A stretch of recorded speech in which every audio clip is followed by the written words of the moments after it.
Hello friends, कैसे हैं आप लोग। द बुल इन्वेस्टमेंट में आपका स्वागत है और मेरा नाम है अंकुर गुप्ता। तो फर्स्ट ऑफ ऑल दिवाली की सबको हार्दिक शुभकामनाएं। और आज मैं फिर आपके लिए एक ऐसी कंपनी लाया हूँ for the long term investment जो मुझे काफ़ी अच्छी लगती है। तो चलिए डिस्कस करते हैं कौन सी वो कंपनी है। तो आज मैं जिस कंपनी की बात करने वाला हूँ गाइस, उसका नाम है Biocon, the India largest biopharmaceutical company. तो क्या करती है ये कंपनी, क्या what is the business of this company, आज हम इसे देखेंगे। बट पहले इसके बिजनेस को जानने से पहले हम लोग उस शख्स के बारे में डिस्कस करेंगे जो इनकी फाउंडर है, जो महिला जिन्होंने 0 रुपीज़ से लेके आज इस कंपनी को 52,000 करोड़ मार्केट कैप की कंपनी बना दी है। तो जो इस कंपनी की फाउंडर है उनका नाम है किरण मजुमदार शॉ जी। तो पहले चलिए उनके बारे में डिस्कस करते हैं।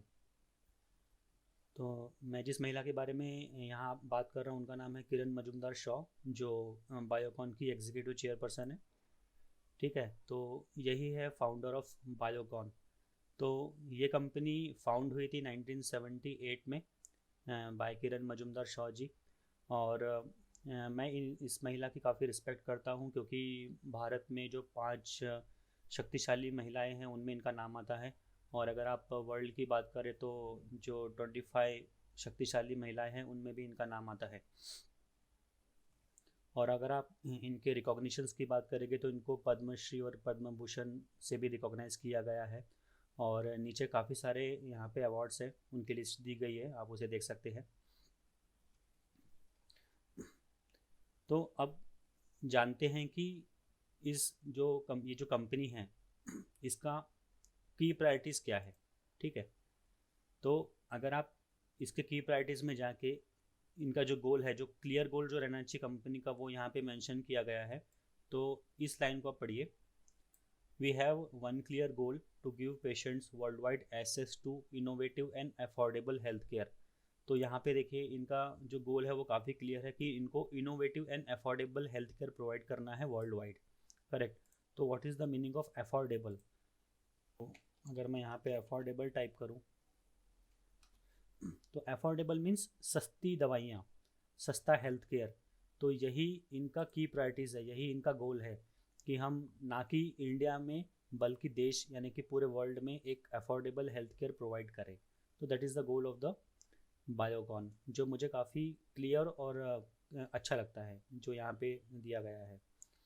उसी के साथ साथ इनका जो मेजर फोकस है वो है पेशेंट सेंट्रिसिटी, यानी जो मेन जो पेशेंट्स हैं जो कि अफोर्ड नहीं कर सकते, जो महंगी दवाइयाँ रहती है, जो जैसे कि जो क्रॉनिक डिसीजेस है लाइक कैंसर और डायबिटीज़, तो उनकी दवाइयाँ काफ़ी महंगी आती है।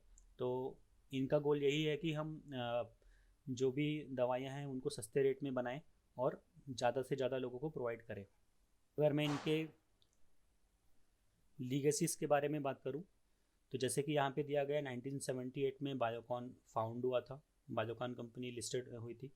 ठीक है, फिर 1980s में Biocon groundbreaking of its heritage campus on 20th KM Hosur road Bangalore. तो 1980 में एक जगह ली गई 20 एकर्स की, जहाँ पे इसकी नींव रखी गई बायोकॉन की। तो यहाँ पे पूरे जितने भी उनके लैंडमार्क्स है, जो भी उन्होंने हासिल किया हुआ है, यहाँ पे आप उसे देख सकते हो। फिर यहाँ पे देखिए 1994 में जो बायोकॉन की सब्सिडियरी कंपनी है सिंजिन इंटरनेशनल प्राइवेट लिमिटेड, तो यहाँ पे उसका इनकॉर्पोरेशन हुआ है 1994 में।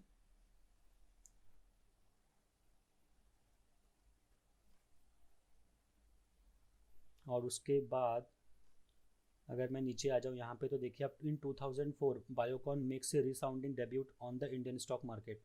तो just because of this lady Kiran Mazumdar Shaw ji, इनकी जो मेहनत है इस कंपनी के पीछे, तो 2004 में ये कंपनी लिस्टेड हुई अपने नेशनल स्टॉक एक्सचेंज में।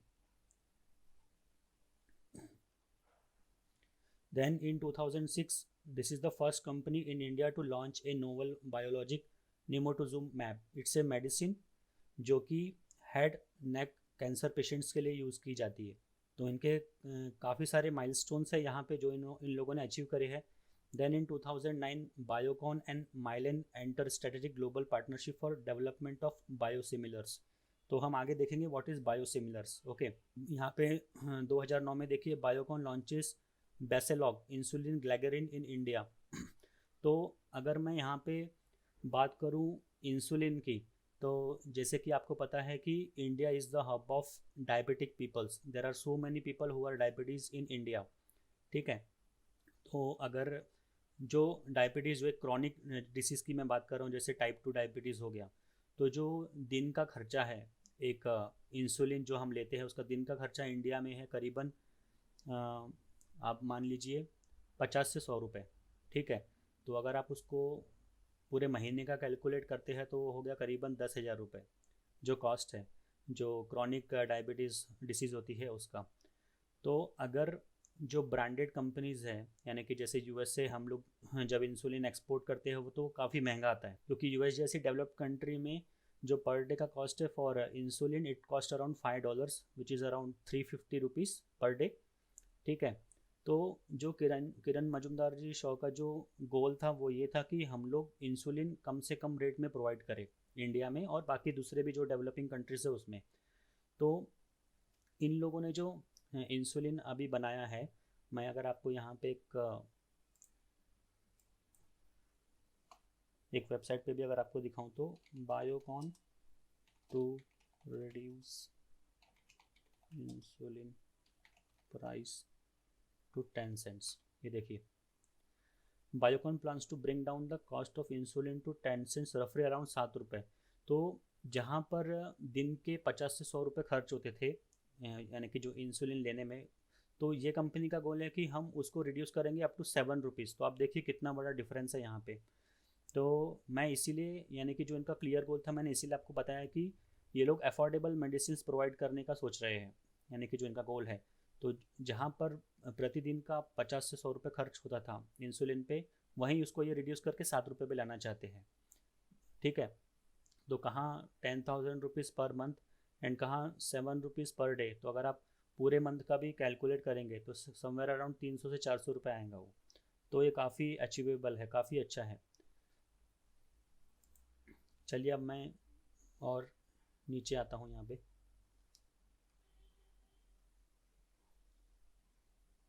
उसके बाद देखिए in 2011 Biocon launches Insupen for patients in India. तो इंसुपेन क्या होता है? तो जैसे जो क्रॉनिक डिसीजेस में जैसे डायबिटीज़ में हम लोग पहले इंजेक्शन्स आता था जिससे कि इंजेक्शन के थ्रू इंसुलिन को इंसर्ट किया जाता था अंदर। लेकिन ये जो इंसुपेन है, तो इस इंसुपेन के जरिए आप प्रिक करिए अंदर बॉडी पे और आपको उतना पेन नहीं होगा, यानी कि पेन टाइप डिवाइस रहता है जिससे आप इंसुलिन को इंजेक्ट कर सकते हैं। तो कंपेयर टू जो इंजेक्शन्स पहले लिए जाते थे उससे ये काफ़ी यानी कि अच्छा है और पेन भी बहुत कम होता है इससे। तो ये इन लोगों ने लॉन्च किया था इन 2011। जैसे आप देख रहे हैं Biocon launched in India its world class reusable insulin delivery device designed for efficiently accurately and safety delivery both Basalog and insulin. तो मैं जैसे कि मैंने भी पहले देखा गया है कि उससे यानी कि दिन में जो इंसुलिन लेते थे उससे काफ़ी पेन होता था इंजेक्शन से, नहीं तो कभी कभी बाहर से नर्स को बुला के भी उसे लिया जाता था, जो काफ़ी यानी टीडियस प्रोसेस है। लेकिन अभी इस इंसुपेन के जरिए आप खुद जो इंसुलिन है वो इंजेक्ट कर सकते हैं बॉडी में।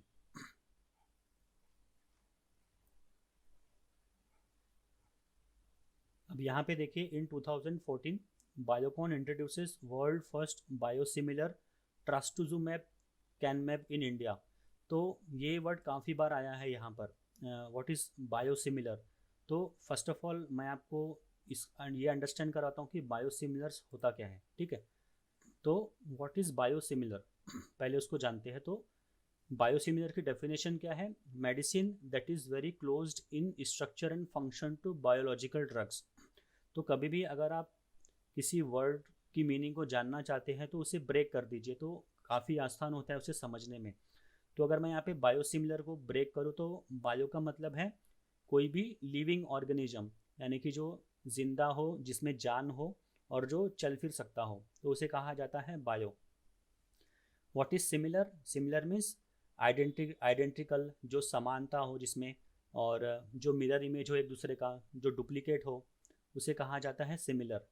और ड्रग्स मीन्स यानी कि जैसे this is the entity to use for the diagnosis, prevention and treatment of any diseases. तो बायोसिमिलर की जो डेफिनेशन है मैंने उसको ब्रेक कर दिया है नीचे, जो काफ़ी सिंपल है समझना, कि कोई ऐसा लिविंग ऑर्गेनिज्म जो समान हो, आइडेंटिकल हो, और जिसमें वो क्षमता हो कि वो कोई भी जो बीमारी है उसको प्रिवेंट कर सके, ट्रीट कर सके, जिसका स्ट्रक्चर और फंक्शन बायोलॉजिकल ड्रग से समान रहना चाहिए। लेकिन अभी हमने जाना कि बायोसिमिलर ड्रग होता क्या है, बट जैसे मैंने कहा कि ये समान होता है बायोलॉजिकल ड्रग से, तो पहले हमको ये जानना जरूरी है कि बायोलॉजिकल ड्रग्स क्या होता है। तो अगर मैं बायोलॉजिकल ड्रग्स की यहाँ पे डेफिनेशन देखूँ तो लिखा है ड्रग्स मेड फ्रॉम प्रोटीन्स और पीस ऑफ प्रोटीन्स। तो ऐसा लिविंग ऑर्गेनिज्म जिससे दवाई बनाई जाती है, उसके प्रोटीन से या कोई दूसरे टाइप का जो प्रोटीन होता है उसे लेकर उसे नेचुरल या आर्टिफिशियल तरीके से उस दवाई को बनाया जाता है। तो अगर मैं एग्जांपल लूँ लिविंग ऑर्गेनिज्म का, तो वो है ईस्ट, बैक्टीरिया या फिर अदर एनिमल सेल्स। तो इन लिविंग ऑर्गेनिजम्स को लेके with the help of the biopharmaceuticals process उसे बड़े बड़े कंटेनर्स में आर्टिफिशियली बनाया जाता है। लेकिन यहाँ पे जो ये बायोलॉजिकल ड्रग्स है ये काफ़ी महंगा आता है, इसकी जो कॉस्ट रहती है काफ़ी महंगी रहती है। इसीलिए जो किरण मजुमदार जी शॉ का जो ड्रीम है कि जो ड्रग्स ऑलरेडी अवेलेबल है मार्केट में, यानी कि जो बायोलॉजिकल ड्रग्स ऑलरेडी अवेलेबल है मार्केट में, मैं उसका सेम बायोसिमिलर ड्रग्स बना के उसे अफोर्डेबल रेट में मार्केट में बेचना। तो अभी लेट्स सपोज कोई ड्रग मार्केट में ऑलरेडी अवेलेबल है, कोई भी ब्रांडेड ड्रग्स जो काफ़ी कॉस्टली है, बट बायोकॉन का क्या गोल है कि वही जो ड्रग जो कॉस्टली है उसी का स्ट्रक्चर और फंक्शन सेम लेके हम लोग बायोसिमिलर की मदद से उसी ड्रग्स को अफोर्डेबल और सस्ते रेट में बनाएं। ठीक है, तो अब जानते हैं कि बायोलॉजिकल ड्रग्स वर्क कैसे करता है। तो बायोलॉजिकल ड्रग्स में जो फर्स्ट पॉइंट है वो है stimulate body immune system to recognise and kill cancer cell more effectively. तो जैसे ही हम लोग कुछ बायोलॉजिकल ड्रग्स लेते हैं तो जो नॉर्मल सेल्स रहते हैं वो जल्दी से जल्दी मल्टीप्लाइज नहीं होते, बट इन जब किसी चीज़ में कैंसर होता है तो वो सेल्स जो रहते हैं बॉडी के अंदर वो मल्टीप्लाइज होना स्टार्ट होते हैं।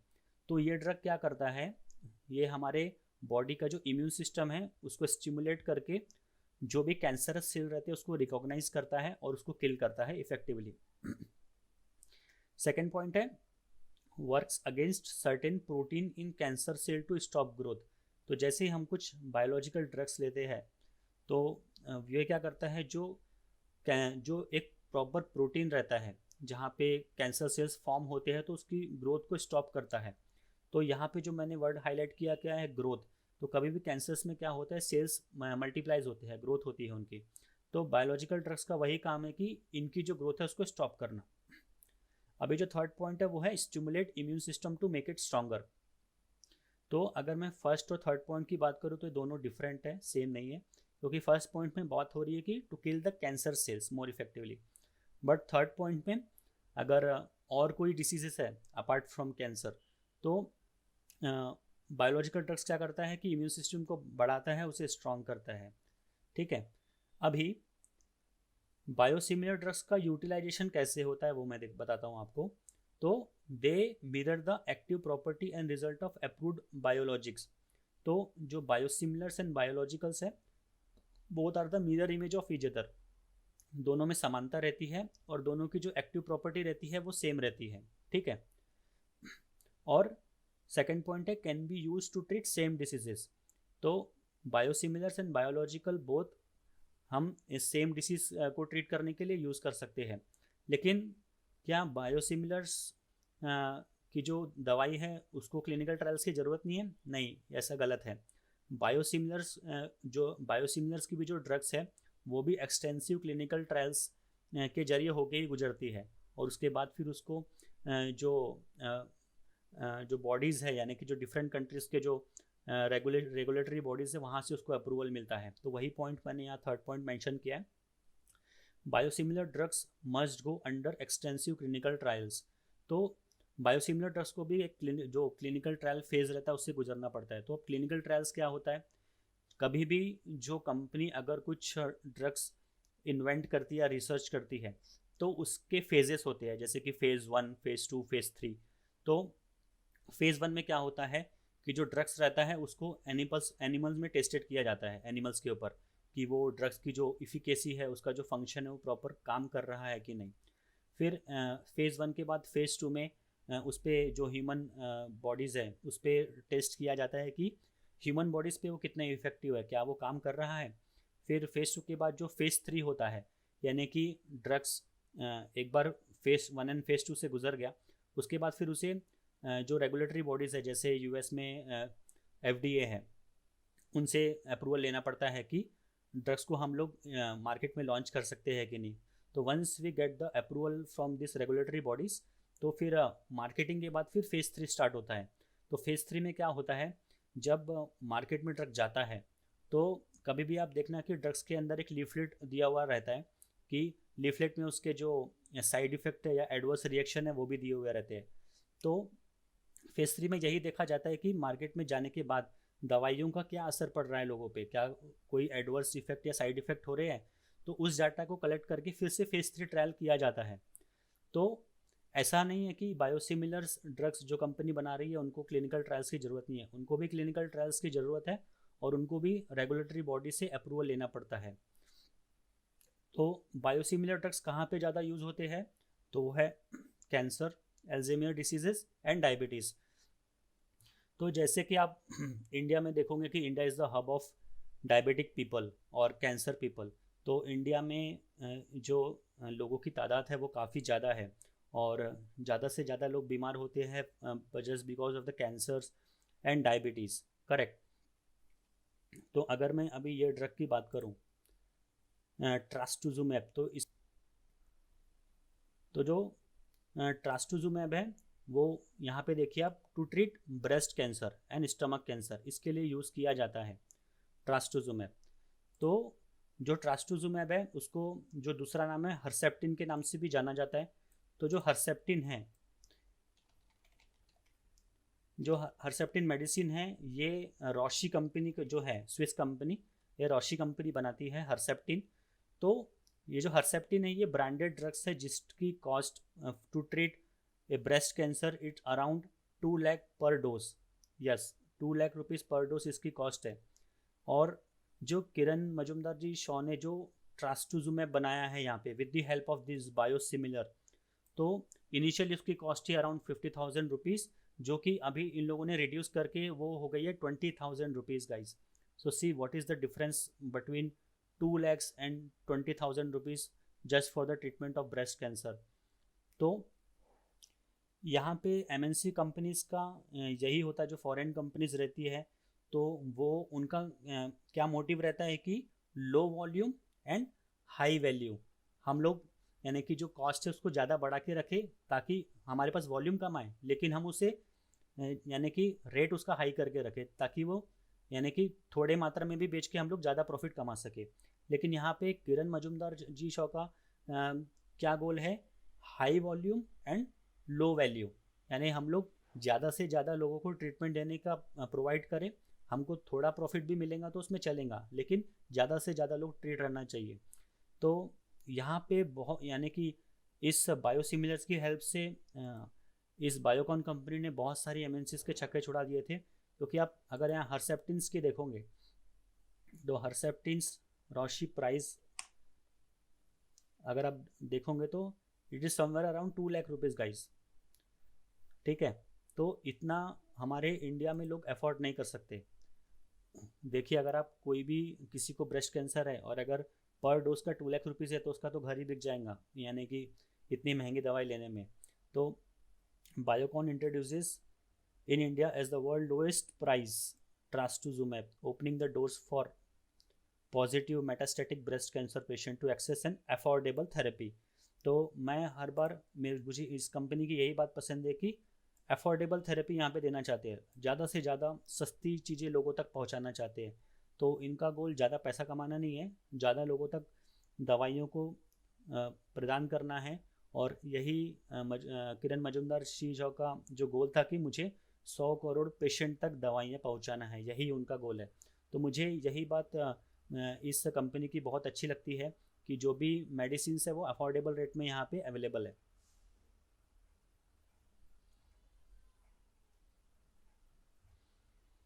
और नीचे देखिए 2016 में first biosimilar from India to be approved in Japan. तो बायोसिमिलर एक ऐसी स्टडी है जो आगे मुझे ऐसा लगता है कि आगे जाके बहुत बूम होगा और बहुत इसमें स्कोप है आगे जाके, क्योंकि जो हमारा हेल्थ केयर है इंडिया का वो काफ़ी अभी भी काफ़ी महंगा है और बहुत लोग उसको अफोर्ड नहीं कर सकते। तो मैं ऐसी कंपनी ज़्यादा प्रेफर करूँगा जो अफोर्डेबल रेट में लोगों तक मेडिसिन प्रोवाइड करें। Now in 2017, if you can see, first company from India to get US FDA approval for a biosimilar। तो जो बायोकॉन है और जो माइलेन करके एक और कंपनी है, तो उन लोगों ने हिस्ट्री क्रिएट किया है और they are the first company जो जिनको US FDA से अप्रूवल मिला है फॉर दिस बायोसिमिलर ट्रास्टुजुमैब, जो मैंने ब्रेस्ट कैंसर के लिए दवाई आपको बताया था।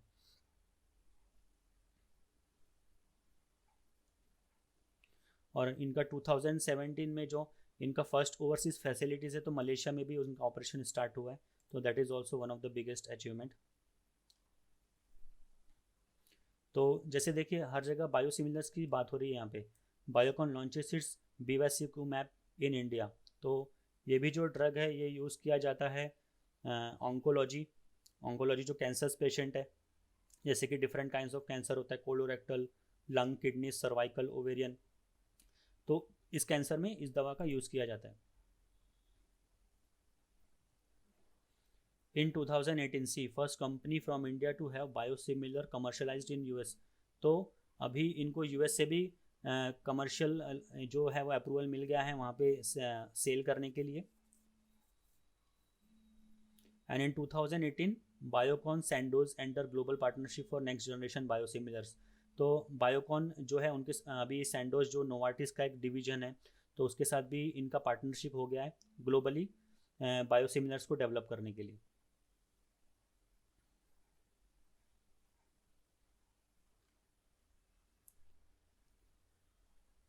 और in 2020 also see Tata Capital picks up minority stake in Biocon Biologics.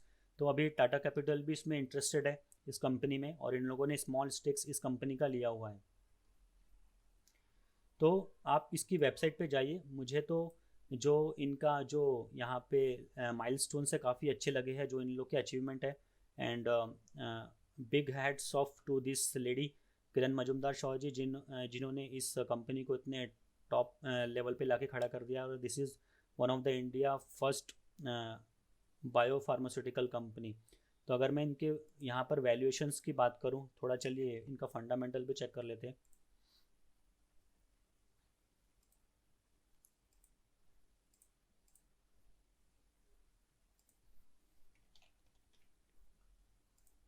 तो जैसे कि आप यहाँ पे देखोगे बायोकॉन मार्केट कैप है 52,122 करोड़ का, ठीक है। और जो करंट प्राइस चल रहा है वो है 434। और जो यहाँ पे हाई है कंपनी का वो है 478 रुपीज़, और जो लो है वो है 236 रुपीज़। अभी यहाँ पे सबसे अच्छी बात है इनका जो कोई भी शेयर यहाँ पे प्लेज नहीं है, यानी गिरवी नहीं रखा हुआ है, ठीक है। और यहाँ पे डेट टू इक्विटी तो यहाँ पे 0.38 है, जो कि काफ़ी मिनिमल है, क्योंकि जो इस टाइप की कंपनीज रहती है जो रिसर्च करती है ड्रग्स पे, तो वहाँ पे थोड़ा कर्जा या डेट रहता ही है, क्योंकि इनको क्लिनिकल ट्रायल्स करने में, इनको रिसर्च करने में मीन्स थोड़ी बहुत बोरोइंग से कर्जा रहता ही है इन कंपनीज पे। तो मैं इसको अवॉइड करूँगा यहाँ पे। और अगर मैं इसके यहाँ पे ऑपरेटिंग प्रॉफिट की बात करूँ तो यहाँ पर देखिए ये भी अच्छा खासा है। जून 2020 में 410 था, 410 करोड़, मार्च 2020 में 310 एंड दिसंबर 2019 में 441 करोड़, ठीक है। और जो इनका नेट प्रॉफिट है वो भी यहाँ पे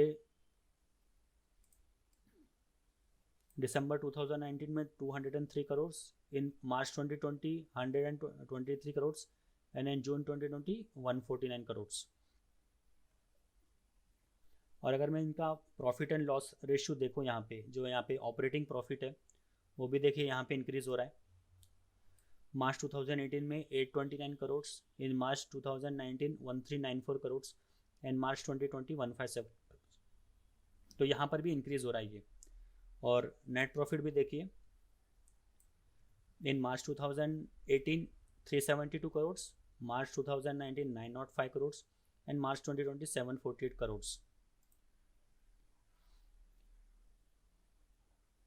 और सबसे अच्छी बात यहाँ पे मुझे लगती है, ये देखिए जो प्रमोटर्स के पास होल्डिंग है वो काफ़ी कांस्टेंट है। यहाँ पे देखिए इन्होंने जो प्रमोटर्स हैं उन लोगों ने कुछ भी शेयर्स यानी कि प्लेज नहीं करे हुए हैं। यहाँ पे कांस्टेंट 16.67 जो है वो सब आपको हर ईयर एवरी ईयर यहाँ पे कांस्टेंट वही दिखाई देंगे, तो काफ़ी अच्छी बात है।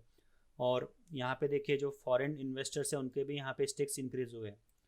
मार्च 2020 में 14.98 था, देन जून 2020 में 15.93 और अभी सितंबर में 16.69, जो काफ़ी इंक्रीज हो रहा है। ठीक है,